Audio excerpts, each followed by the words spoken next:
बिस्मिल्लाहिर्रहमानिर्रहीम। अस्सलाम वालेकुम। आज मैं आपके साथ चिकन मोमोज़ की रेसिपी शेयर करूंगी जो कि बहुत ही डिफरेंट बनते हैं और बहुत यमी बनते हैं। उसकी पहले डो रेडी करेंगे। उसके लिए मैंने 1 कप मैदा लिया है, 1/4 टीस्पून सॉल्ट ऐड कर रही हूँ, 1 टेबलस्पून ऑयल ऐड कर रही हूँ। इसको अच्छे से मिक्स करके तो गूंद लेंगे।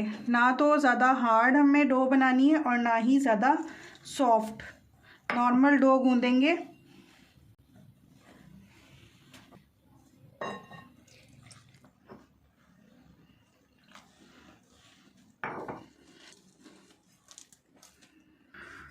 अब इसको अच्छे से नीट कर लेंगे और 10 मिनट के लिए इसको रेस्ट देंगे। ये देखिए, ना तो ज़्यादा सख्त है ना ही ज़्यादा सॉफ्ट है।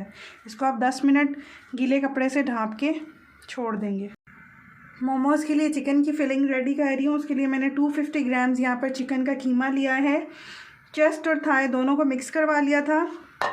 1 टेबलस्पून हरा धनिया है, 1 ग्रीन चिली है जिसको मैंने फाइन चॉप कर लिया है, 1 टीस्पून जिंजर गार्लिक पेस्ट है, half teaspoon chili flakes है, half teaspoon chaat masala, half teaspoon chicken powder है, हाफ़ टी स्पून पिसा garam masala, salt according to taste है। यहाँ पे मैंने हाफ़ टी स्पून लिया है, black pepper half teaspoon है।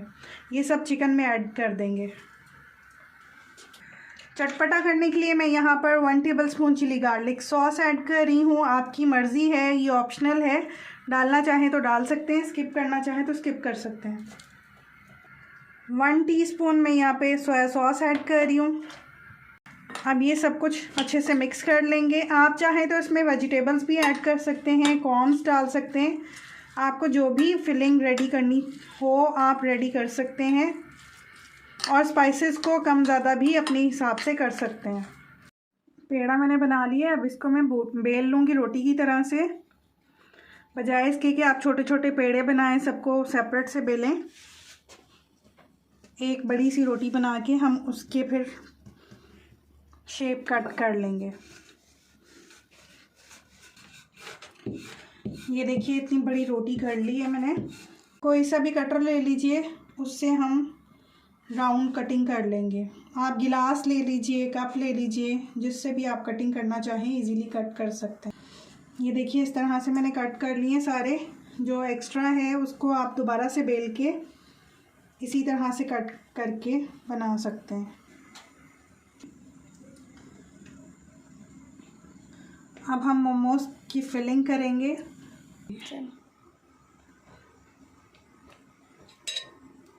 सेंटर में फिलिंग करेंगे।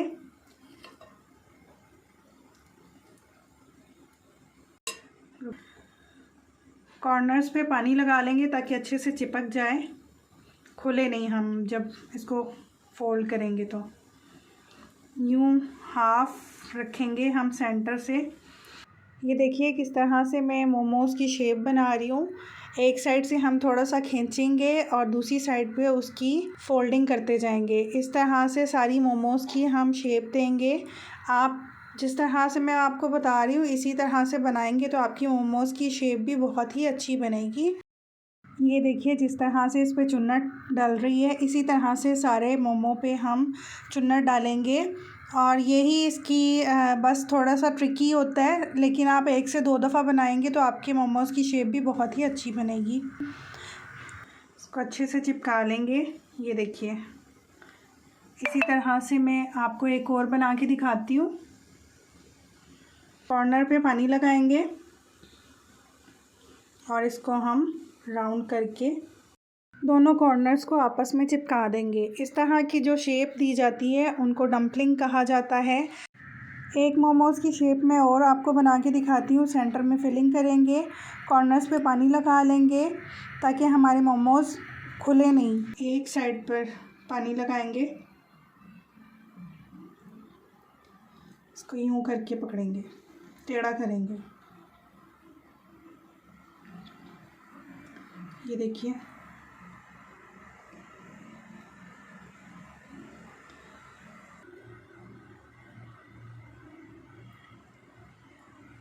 किस तरह से बनती जा रही है।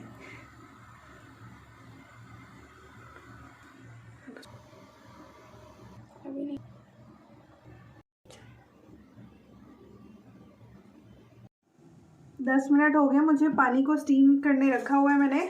इसमें कोई भी आप स्टैंड ले लीजिए कोई, क्योंकि हमें इसको स्टीम करना है। तो आप कोई सा भी स्टैंड ले सकते हैं, ज़रूरी नहीं है कि अगर आपके पास इस तरह का नहीं है, आप नीचे कोई स्टील का रखिए बर्तन और ऊपर जाली रख लीजिए और उससे भी आप स्टीम कर सकते हैं। जाली को थोड़ा सा ग्रीस कर लेंगे ताकि जो मोमोज़ हैं वो चिपके नहीं। बिस्मिल्लाहिर्रहमानिर्रहीम।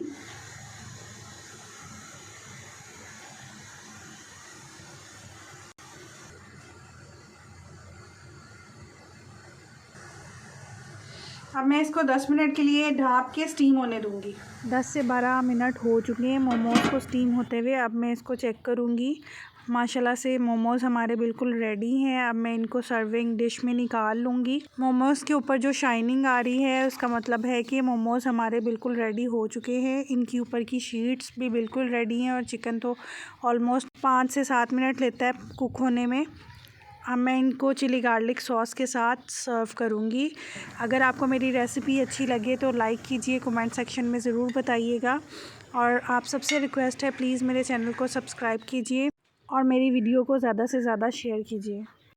बहुत ही मज़ेदार बने थे, आप भी एक दफ़ा ज़रूर ट्राई कीजिएगा, आपको भी पसंद आएगी ये रेसिपी।